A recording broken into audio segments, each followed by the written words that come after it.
Michael Davidson stood frozen in the middle of International Airport in Lagos, his heart pounding so hard he could hear it above the noise of travelers rushing past him.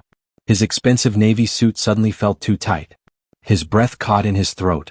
Just a few feet ahead of him, a woman knelt down, adjusting the small backpack of a little girl. When she stood up and turned around, Michael felt the world stop spinning. It was Grace Okafor, the woman he had loved and lost 4 years ago. The woman who had disappeared from his life without a trace. But Grace wasn't alone. 2 little girls stood beside her, no more than 3 or 4 years old. They wore matching blue floral dresses and carried pink backpacks. They were identical twins, giggling and whispering to each other. Then one of the girls turned and looked directly at Michael. His blood ran cold. "Hello family, welcome back. Please take a moment to subscribe and give this video a thumbs up. It truly means a lot to us. Don't forget to share it with your friends and loved ones and turn on the notification bell so you never miss a new story." So sit back and relax as we dive into the story. She had his eyes. Not just the same color, that rare grayish-brown shade, but the exact same shape. The same slight tilt when she smiled. Michael's hands began to shake. His assistant was calling his name from somewhere behind him, but he couldn't hear anything clearly anymore. The little girl stared at him curiously for a moment, as if she could sense something important was happening. Then she turned back to her mother. Grace looked up. Their eyes met across the crowded terminal. For one single heartbeat, neither of them moved. Neither of them breathed. Michael's lips parted. He wanted to say her name. He wanted to ask her 1,000 questions. But no sound came out. He took one step forward, his body moving before his mind could catch up. Grace's face went pale. She immediately reached for her daughters, pulling them close to her sides protectively. Her eyes were wide with something that looked like fear, or maybe anger. Then she turned sharply and walked away. Fussed. Deliberate. Her daughters followed, completely unaware of the storm that had just erupted in that moment. Michael stood there, unable to move. People brushed past him. Travelers catching flights, families hugging, announcements echoing overhead. But all of it felt distant, like background noise in a dream. His chest ached. His mind raced. Grace had children. Twins. And one of them had his eyes. He tried to tell himself it was just a coincidence. Just a trick of the light. But deep down, in the part of his heart that had never stopped hurting, he knew the truth. His assistant appeared beside him, confused and concerned. "Sir, the meeting is ready. They're waiting for you." Michael didn't answer. His gaze was still fixed on the spot where Grace had been standing. "Reschedule it," he finally said, his voice barely above a whisper. "But sir." "Reschedule everything." And as Michael stood there alone in the middle of the crowded airport, one question burned through his mind like fire. Were those little girls his daughters? 4 years earlier, Grace Okafor's life had been nothing but hard work and struggle. She was a maid in the Davidson family mansion in Lekki, one of the wealthiest neighborhoods in Lagos. Every morning she woke up before sunrise. She swept the marble floors until they sparkled. She polished silver trays and served breakfast with her head bowed, never looking directly at the family. Her uniform was old and worn at the edges. Her shoes had cracks in them. Her hands were rough from scrubbing floors that gleamed brighter than any future she could imagine for herself. The Davidsons were one of the most powerful families in Nigeria. They owned Davidson Industries, a company worth billions of naira. Everyone knew their name. Michael Davidson was the only son. He was handsome, educated, and destined to take over the family business. Newspapers called him the next big thing. He had the world at his feet. Grace had nothing but her prayers and her hope that one day, life would be kinder to her. But something unexpected happened. Michael began to notice her. Not the way rich men usually noticed maids, with commands or complaints. He noticed her kindness, her quiet strength, the way she hummed softly while she worked. One rainy evening, Grace slipped while carrying a tray of tea. The tray crashed to the floor and the expensive china shattered into pieces. Grace's heart sank. She knew Mrs. Davidson would be furious. She might even lose her job.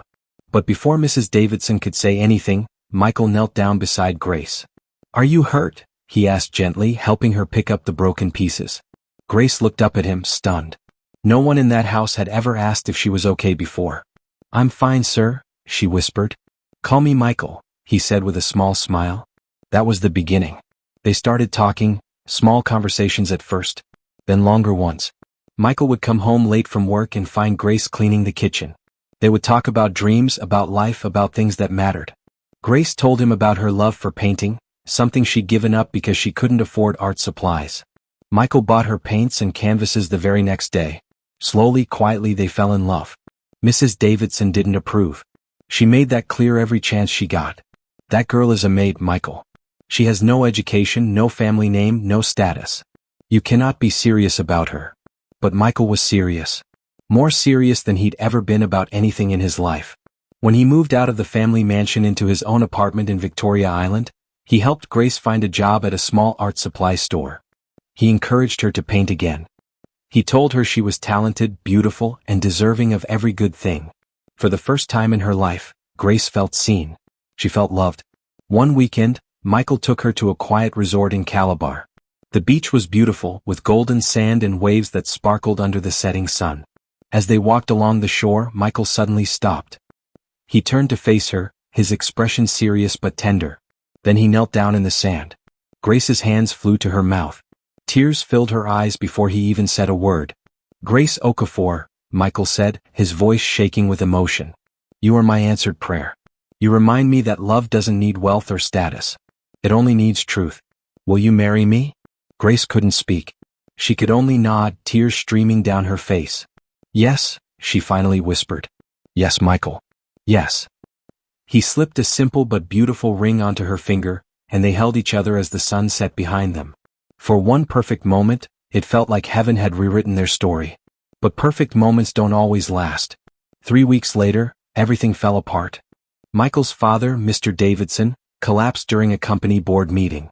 He clutched his chest, gasped for air, and fell to the floor before anyone could reach him. He was rushed to the hospital, but it was too late. The doctors said it was a massive heart attack. There was nothing they could do. Mr. Davidson was dead. The news spread like wildfire across Lagos. Newspapers ran headlines. Business channels discussed what would happen to Davidson Industries. Investors grew nervous. Overnight, Michael became the new CEO. He was only 28 years old, and suddenly the weight of a billionaire empire was on his shoulders.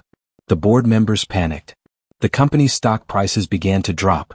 Major investors threatened to pull out their money. Everyone was watching Michael, waiting to see if he would fail.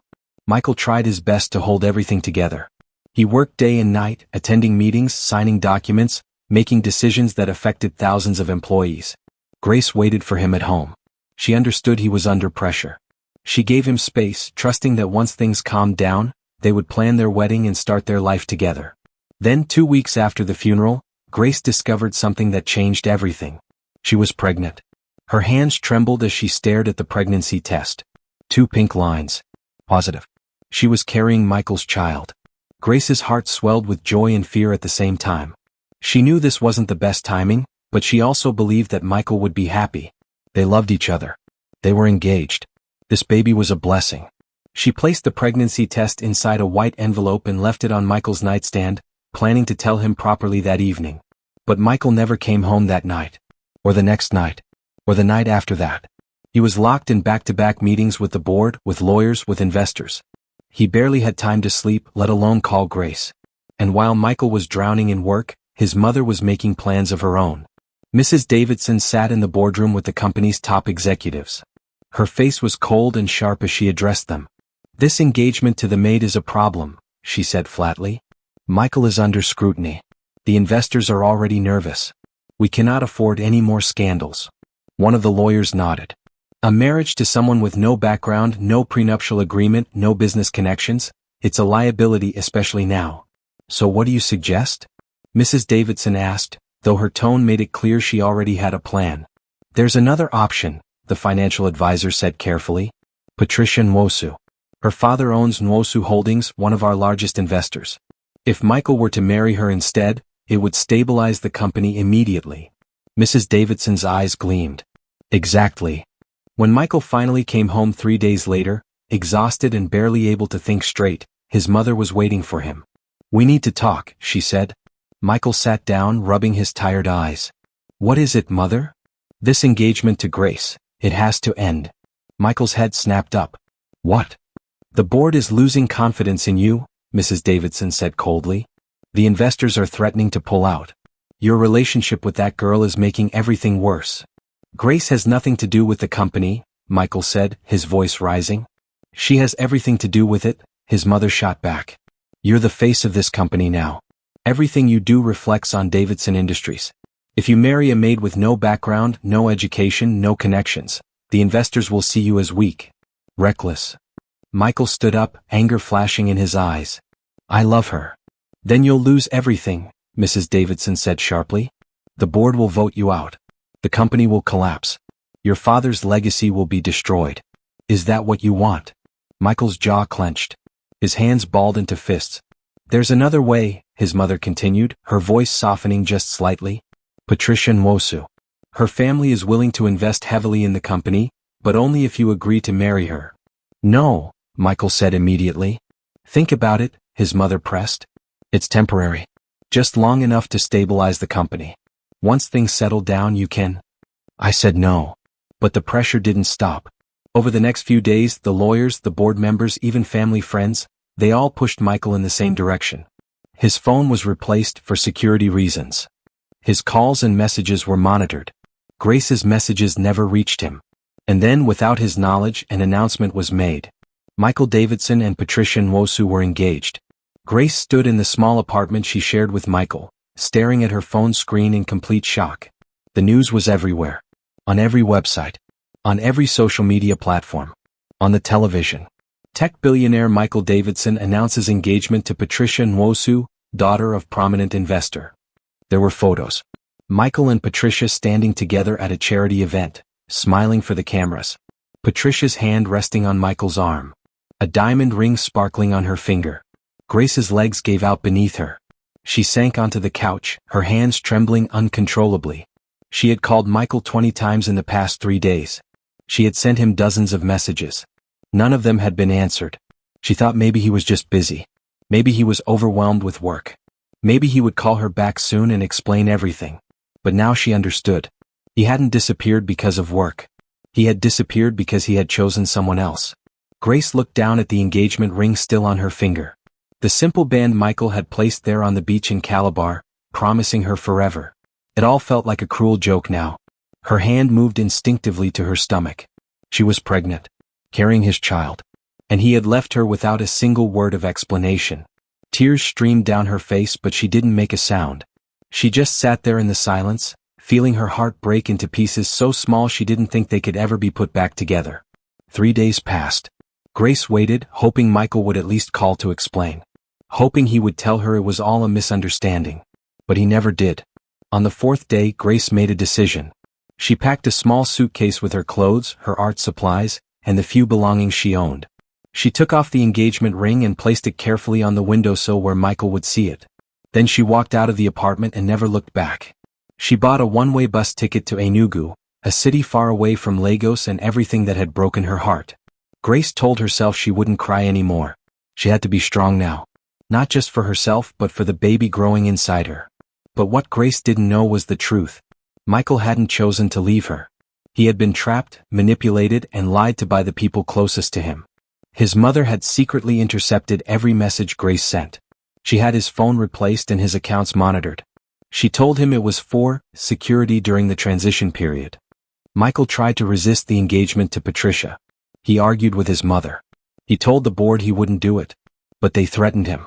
They said the company would collapse. That thousands of employees would lose their jobs. That his father's life work would be destroyed, all because of his selfish choices. In a moment of weakness and desperation, Michael agreed to a single public appearance with Patricia. Just one event to calm the investors, he was told. But his mother turned that one event into a full engagement announcement without his permission. When Michael found out, he was furious. He tried to call Grace immediately to explain everything. But Grace's number didn't work anymore. She had changed it. He went to their apartment. It was empty. The ring sat alone on the windowsill like a silent accusation. Michael searched everywhere. He asked everyone who might know where she had gone. But Grace had vanished completely, leaving no trace behind. He hired a private investigator to find her. The investigator searched for weeks, following every possible lead. But what Michael didn't know was that his mother had been one step ahead the entire time. She paid the investigator to report back false information. Every lead was a dead end. Every search came up empty. Mrs. Davidson told herself she was protecting her son and the company. She convinced herself that Grace was just a distraction, a phase that Michael would eventually get over. After 6 months of searching with no results, Michael finally gave up. He broke off the engagement with Patricia quietly. She didn't care, she had only agreed because her father forced her to. Michael threw himself into his work, building Davidson Industries into one of the most successful tech companies in the country. But inside he was hollow. Empty. Broken. He kept a single photo of Grace hidden in his desk drawer. Sometimes, late at night when the office was empty, he would take it out and stare at it. In the photo, Grace was laughing on the beach in Calabar. Her hair was blowing in the wind. Her smile was bright and genuine. She looked so alive. So free. And Michael looked lost every single time he saw it. He told himself she had moved on. That she had found someone better. That she was happy somewhere without him. He had no idea that Grace had spent the past 4 years raising his daughters alone.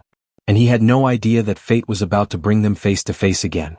Grace lived quietly in Enugu, far from the noise and chaos of Lagos. She rented a small apartment in a calm neighborhood and opened a tiny flower shop called Petals and Dreams. The shop wasn't fancy. There were no expensive imported roses or grand displays. But it had charm. The air always smelled like lavender and fresh eucalyptus. Soft music played from a small speaker on the shelf.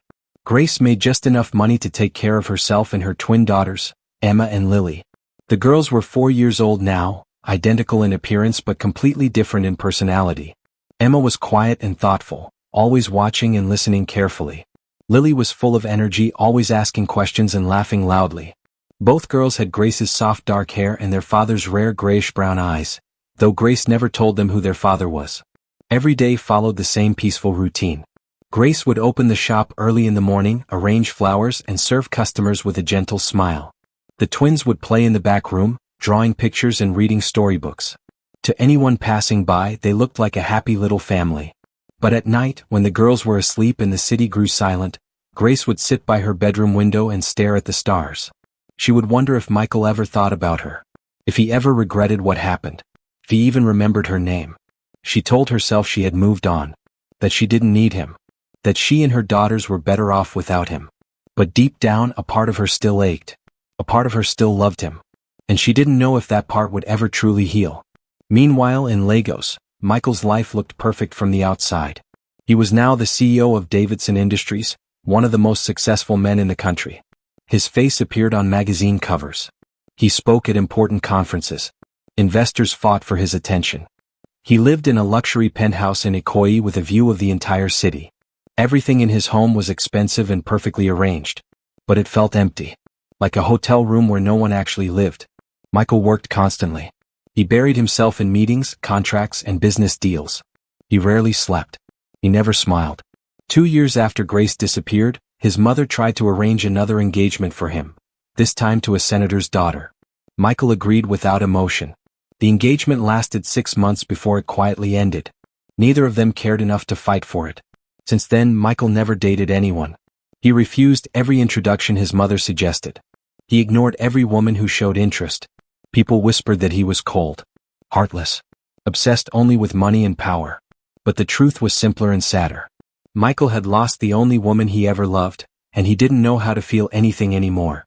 Late at night, when his office was empty and the city lights glowed outside his window, Michael would open his desk drawer and take out the photograph of Grace. He would stare at her smiling face for long, silent minutes, remembering the sound of her laughter and the warmth of her touch. Then he would carefully put the photo back, lock the drawer, and return to work. 1 year ago, guilt finally became too heavy to carry. Michael hired another private investigator, a different one this time, and told him to search for Grace again. He wanted answers. He wanted to know if she was okay. He wanted to apologize even if she never forgave him. But once again the search led nowhere. What Michael didn't know was that his mother had found out about the investigation. She quietly paid off this investigator too, making sure every lead went cold. Mrs. Davidson convinced herself she was protecting her son from distractions. She believed Grace was in the past and Michael needed to focus on the future. So Michael was left with nothing but silence and regret. He told himself that Grace had probably married someone else by now. That she had moved on and built a new life. That she was happy somewhere far away. He had no idea she was raising his twin daughters alone in Enugu. He had no idea she still thought about him every single night. And he had no idea that in just a few weeks, a business trip would take him through the airport in Lagos, where fate would force them to face each other again. Grace had returned to Lagos briefly to visit her cousin. She was at the airport with Emma and Lily, preparing to fly back to Enugu. Michael was there for a business meeting with international investors. Neither of them knew the other would be there. Neither of them was prepared for what would happen next. But the universe had already decided. It was time for the truth to come out. The sound of footsteps echoed through the airport parking garage. Grace moved quickly, holding Emma and Lily's hands tightly as she rushed toward her rental car. Her heart was racing. Her hands were shaking. She had just seen Michael, after 4 long years, and all the pain she thought she had buried came flooding back. "Mommy, who was that man?" Emma asked quietly, looking back over her shoulder. "Just someone I used to know," Grace whispered, fumbling with her car keys. Then a voice called out from behind her. "Oh, familiar," filled with emotion. "Grace, wait." Grace froze. Her entire body went stiff. She knew that voice. She would recognize it anywhere, no matter how much time had passed. Slowly she turned around. Michael stood a few feet away, breathing hard like he had been running. His expensive suit jacket hung open. His face was pale. His eyes were desperate. "Are they mine?" he asked, his voice breaking. Grace's grip tightened on her daughter's hands. Her jaw clenched. Anger and pain mixed together in her chest. "Don't pretend you don't know," she said coldly. Michael looked confused. "What?" "I swear, Grace, I didn't." "You saw me with them," Grace interrupted, her voice rising. "And now you want to play innocent? You left me, Michael. You disappeared without a word. You married someone else within weeks. And now, after 4 years, you want to ask if they're yours." "I didn't know," Michael said desperately, taking a step closer. "Grace, I swear to you, I had no idea you were pregnant." Grace laughed bitterly, though there were tears in her eyes. "I left you a message. I put the pregnancy test in an envelope on your nightstand. I tried to call you 20 times. And you ignored me." Michael's face went white. "I never got any message. I never saw any envelope. My phone was replaced. My mother said it was for security. I tried to reach you, but all your numbers stopped working." Grace stared at him, her heart pounding. "I searched for you," Michael continued, his voice thick with emotion. "For months. I hired investigators. I went to every place I thought you might be. But you were gone. I thought you left me because you saw the engagement announcement and hated me." "I did hate you," Grace whispered. "I carried your children alone. I gave birth in a tiny clinic with no one by my side. I raised 2 daughters while wondering every single day why the man I loved could just abandon me like I meant nothing." Michael's eyes filled with tears. "You meant everything to me. You still do." Emma and Lily stood between them, silent and wide-eyed, sensing that something important was happening but not understanding what. Grace looked down at her daughters, then back at Michael.